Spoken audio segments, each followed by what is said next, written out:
మిలిటరీలో ఉన్న వ్యక్తి చదువుకున్న వ్యక్తే కదా.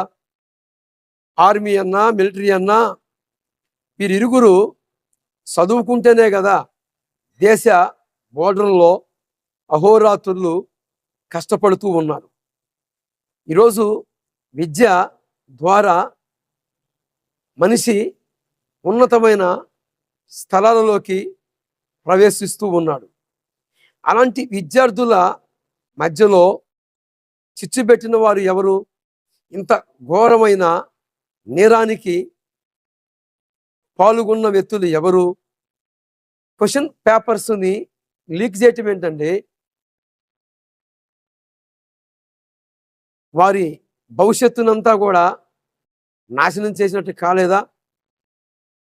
క్వశ్చన్ పేపర్ ద్వారాగా ఈరోజు ఎంత దుర్మార్గంగా, ఎంత నీచంగా ప్రవర్తించారు. ఇంత దుర్మార్గ చర్య, ఇంత ఘోరమా? తల్లిదండ్రులుగా ఉన్నవారు తిని తినక నా బిడ్డలు చదువుకుంటే దేశానికి ఉపయోగపడతారు. ఈరోజు ఆర్మీలో ఉన్న నాకు తెలిసిన సహోదరులు కొద్దిమంది ఉన్నారు. వీరు చదువుకుంటేనే కదా, విద్యా ఆవేశం చేసుకుంటేనే కదా, విద్య అనేది వారు నేర్చుకుంటేనే కదా దేశ బోర్డర్లో అహోరాత్రులు ఏం చేస్తున్నారు? దేశం క్షేమంగా ఉండాలి, దేశ ప్రజలు క్షేమంగా ఉండాలని కాపలాగా వస్తూ ఉన్నారు. కొద్దిమంది అయితే దేశం కోసం వారి ప్రాణాలనే అర్పించారు. ఈరోజు సమాజంలో ఉన్న వ్యక్తులు ఆలోచించాలి.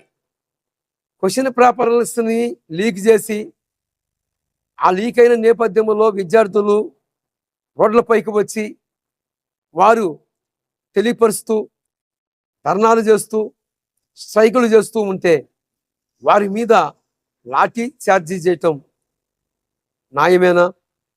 ఇది అన్యాయం కాదా? ఇది చాలా దుఃఖపడాల్సిన అవసరం. ఎందుకు? చాలా బాధాకరమైన సంఘటన.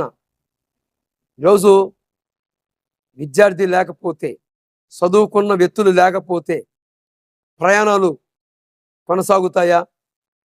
విద్య ఉంటేనే కదా ఒక డ్రైవింగ్ కానుంచి ప్రతి స్థలములో పరికరాలు ఈరోజు నిర్మాణం జరగాలి.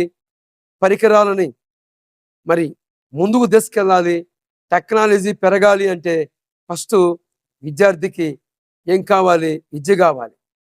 అలాంటి విద్యార్థులని వారు తిని తినక కష్టపడి తల్లిదండ్రులని స్వర్ణగా తెచ్చుకొని మా అమ్మ నాన్న, మా మమ్మీ, మా డాడీ మమ్మల్ని ఇలాగా చదివిస్తూ ఉన్నారు, కష్టపడి ప్రయోజకులం కావాలి అని వారు ముందుకు పోతున్న తరుణంలో క్వశ్చన్ పేపర్స్ని లీక్ చేసి వారి మీద దుర్మార్గంగా, ఇది నయవంచన కాదా?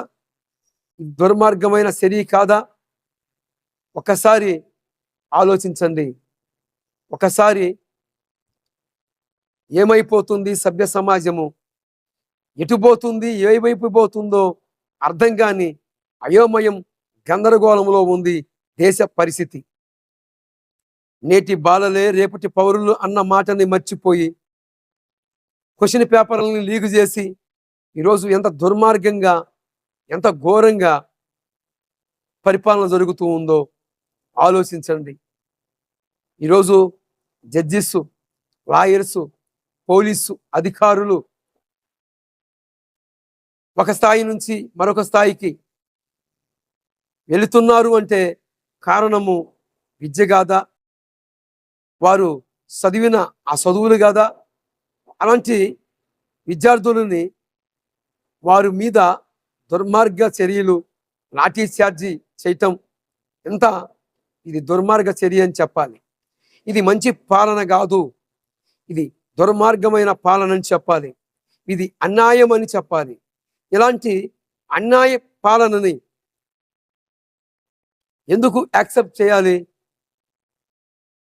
ఇక రాబోతున్న రోజుల్లో మరి విద్యార్థులు కావచ్చు, విద్యార్థుల తల్లిదండ్రులు కావచ్చు, ఇలాంటి పరిపాలకులకి అవకాశం ఇస్తారా?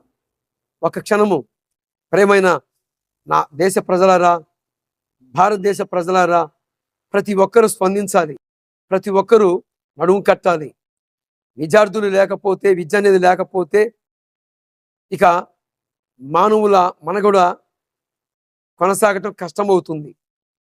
కనుక ప్రతి ఒక్కరూ గలమెత్తాలి. విద్యార్థుల పక్షమున ప్రతి ఒక్కరూ కదిలి రాండి, కదిలి రాండి నా భారతదేశ ప్రజలారా, కదిలి రాండి, కదిలి రాండి. విద్యార్థుల పక్షమున నడుము గట్టండి. ప్రభువు యేసుక్రీస్తు వారు ఆయన కృప అందరికీ సమాధానం అనుగ్రహించును గాక.